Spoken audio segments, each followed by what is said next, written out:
J'ai commencé par un contrat CAP avec une associée à l'époque, à l'âge de 24 ans, car suite à la perte d'un emploi, on avait décidé d'essayer de s'en sortir et on n'avait pas encore assez d'assurance pour monter une auto-entreprise.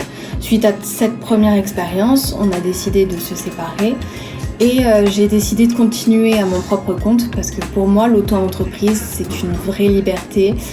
Ça permet de nous épanouir et de marquer notre identité visuelle, pouvoir aussi choisir sa clientèle, les projets qui nous tiennent à cœur.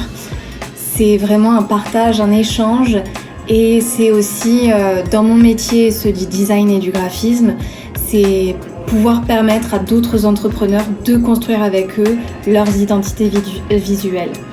Donc c'est vrai que ça aussi, il faut réussir à combiner l'habitat personnel avec le coin professionnel de notre appartement. L'auto-entreprise, c'est aussi le fait de pouvoir s'exprimer sur les projets dans lesquels on s'investit et aussi avoir un complément de salaire. Étant salarié dans un sens, auto-entrepreneur le soir et les week-ends, c'est vrai que c'est un apport financier qui n'est pas négligeable au quotidien. Mais il faut réussir à organiser son mode de vie, à se laisser du temps, à trouver aussi l'énergie en fin de journée quand on sort d'un travail en tant que salarié pour pouvoir être efficace et fournir du bon travail à ses clients.